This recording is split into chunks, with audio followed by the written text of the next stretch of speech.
नमस्कार। कभी सोचा है कि क्लास 12th का जो फसल उत्पादन का सिलेबस है वो असल में क्या है?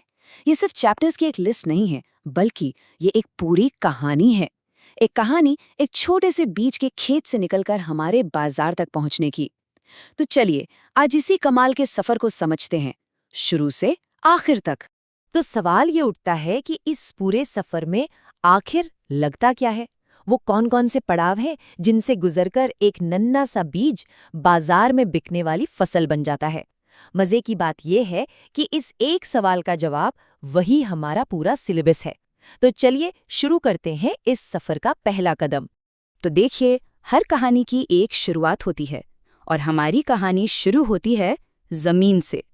सीधी सी बात है, कोई भी बीज बोने से पहले खेत को तैयार करना पड़ता है और इस तैयारी का सबसे पहला सबसे जरूरी कदम है पानी का सही मैनेजमेंट, जिसे हम कहते हैं जल निकास। और देखिए, हमारा सिलेबस भी ठीक यहीं से शुरू होता है। जो पहला यूनिट है वो जल निकास पर ही तो है। ये हमें सबसे पहली बात यही सिखाता है कि भई एक अच्छी फसल की नींव एक अच्छी मिट्टी से बनती है। और अच्छी मिट्टी मतलब ऐसी मिट्टी जहां पानी जरूरत से ज्यादा न रुके। तो सवाल है, ये जल निकास आखिर है क्या भला? देखिए, इसे बहुत आसान भाषा में समझते हैं। ये खेत में जो फालतू पानी जमा हो जाता है ना, उसे आर्टिफिशियल तरीकों से बाहर निकालने का प्रोसेस है। क्यों?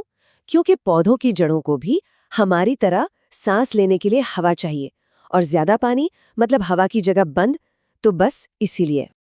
अच्छा, अब पारंपरिक तौर पर देखें तो इसके दो मेन तरीके हैं। पहला है पृष्ठीय जल निकास। इसमें क्या होता है?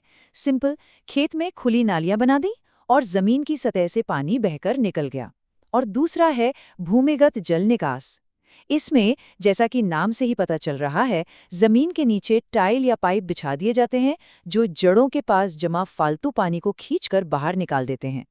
लेकिन कहानी यहीं खत्म नहीं होती। आज की खेती इन पुराने तरीकों से बहुत आगे निकल चुकी है। अब सीन में एंट्री होती है स्मार्ट ड्रेनेज की। ये टेक्नोलॉजी का कमाल है जो पानी के मैनेजमेंट को एक नए लेवल पर ले जाता है।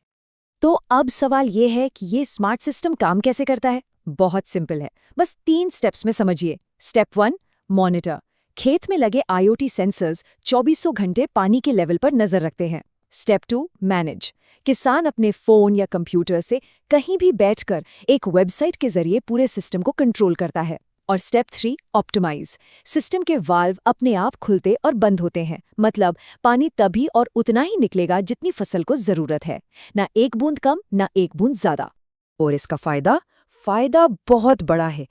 एक्सपर्ट्स का मानना है कि अगर इस कंट्रोल ड्रेनेज को सही तरीके से मैनेज किया जाए ना, तो फसल की पैदावार में औसतन 10% तक का इजाफा हो सकता है। सोचिए, 10%! ये खेती के लिए एक बहुत बड़ा नंबर है। तो ठीक है, जमीन तैयार हो गई। अब क्या? अब बारी है उस बीज को बोने की और उसे वो सारा पोषण देने की जिससे वो एक मजबूत, स्वस्थ पौधे में बदल सके। और ये पूरी तरह से विज्ञान है। और हमारा सिलेबस भी हमें यही विज्ञान समझाता है। यूनिट 2, 3 और 4 ये सब इसी बारे में है। पादप पोषण, खाद और उर्वरक। असल में ये यूनिट्स हमें बताते हैं कि एक पौधे को बड़ा होने के लिए, फलने फूलने के लिए क्या खाना चाहिए, उसका सही भोजन क्या है। हाँ, इसे पौधे का बैलेंस्ड डाइट कह सकते हैं, बिल्कुल हमारी तरह। और इसके कुछ पक्के नियम हैं।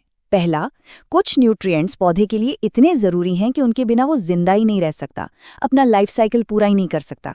दूसरा, अगर किसी एक भी जरूरी तत्व की कमी हो गई तो पौधा बीमार पड़ जाता है, मतलब उसमें खास लक्षण दिखने लगते हैं। और तीसरा, सबसे जरूरी, एक तत्व की कमी को कोई दूसरा तत्व पूरा नहीं कर सकता।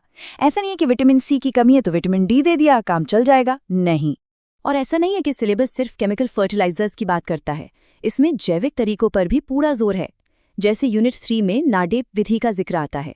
ये खेती के कचरे को सोने में बदलने जैसा है, मतलब उससे पोषक तत्वों से भरपूर केंचुआ खाद यानी वर्मी कंपोस्ट बनाया जाता है। एकदम सस्टेनेबल तरीका। और बात सिर्फ एक पौधा उगाने पर ही नहीं रुकती। यूनिट 12 हमें प्लांट प्रोपगेशन भी सिखाता है, मतलब एक पौधे से ढेरों नए पौधे कैसे तैयार करें, चाहे वो कलम लगाकर हों या फिर बीज से। ये भी एक जरूरी स्किल है। चलिए, तो अब हमारा पौधा बड़ा हो रहा है, लेकिन उसका सफर इतना आसान नहीं है। अब कहानी में आते हैं विलन्स, यानी वो चुनौतियां जिनसे उसे लड़ना है, जैसे कि खरपतवार और कीड़े मकोड़े। तो फिर इन विलन से फसल को बचाएं कैसे? सिलेबस में इसका भी पूरा प्लान है। यूनिट 5 हमें खरपतवार यानी जो अनचाहे पौधे उगाते हैं उनको कंट्रोल करना सिखाता है। यूनिट 6 कीटों और बीमारियों से लड़ने के तरीके बताता है। और इसके बाद यूनिट 7 से लेकर 16 तक हम अलग अलग फसलों के बारे में गहराई से जानते हैं। धान, गन्ना, मशरूम, यहाँ तक कि औषधीय पौधे भी। हर फसल की अपनी लड़ाई है और उसे लड़ने का अपना तरीका। तो इतनी सारी चुनौतियों से लड़ने के बाद आखिरकार वो दिन आ ही गया। फसल कटाई के लिए तैयार है। लेकिन रुकिए, कहानी अभी खत्म नहीं हुई है, बल्कि कई बार तो असली चुनौती यहीं से शुरू होती है। कटी हुई फसल को खराब होने से बचाना और उसे सही सलामत बाजार तक पहुंचाना। और यही वो मोड़ है जो हमें सीधे सिलेबस के यूनिट 17 पर ले आता है, फल परिरक्षण की तकनीकें यानी फूड प्रिजर्वेशन टेक्नोलॉजी। ये यूनिट हमें यही सिखाता है कि कटाई के बाद फलों और सब्जियों को लंबे समय तक ताज़ा और सुरक्षित कैसे रखा जाए। और इसके तरीके भी बड़े मज़ेदार हैं, जैसे फलों को सुखाना, डिब्बाबंदी करना, या फिर उनसे वो सब बनाना जो हमें बहुत पसंद है, अचार, जैम, जेली और सॉस। और ये सिर्फ थ्योरी नहीं है, सिलेबस में बाकायदा आम का अचार, सेब का जैम और टमाटर की सॉस बनानी जैसी प्रैक्टिकल बातें भी सिखाई जाती हैं। अब जरा 1 मिनट रुककर इस नंबर पर गौर कीजिए। 90%। ये सिर्फ एक नंबर नहीं है, ये आज की मॉडर्न खेती की ताकत का सबूत है। ये 90% क्या है? ये है पानी के इस्तेमाल की एफिशिएंसी। ड्रिप इरिगेशन यानी टपक सिंचाई जैसी मॉडर्न टेक्नोलॉजी से हम 90% पानी सीधे पौधों की जड़ों तक पहुंचा सकते हैं। सोचिए।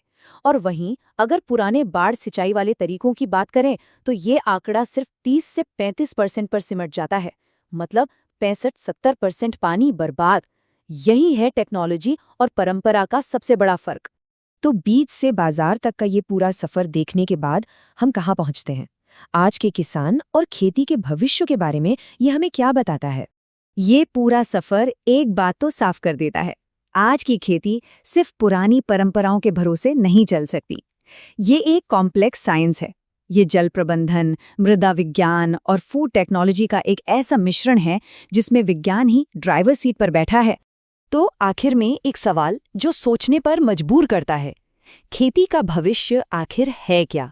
सिर्फ विज्ञान या सिर्फ परंपरा, या फिर इन दोनों का एक स्मार्ट, एक समझदार बैलेंस? इस पर सोचिएगा जरूर।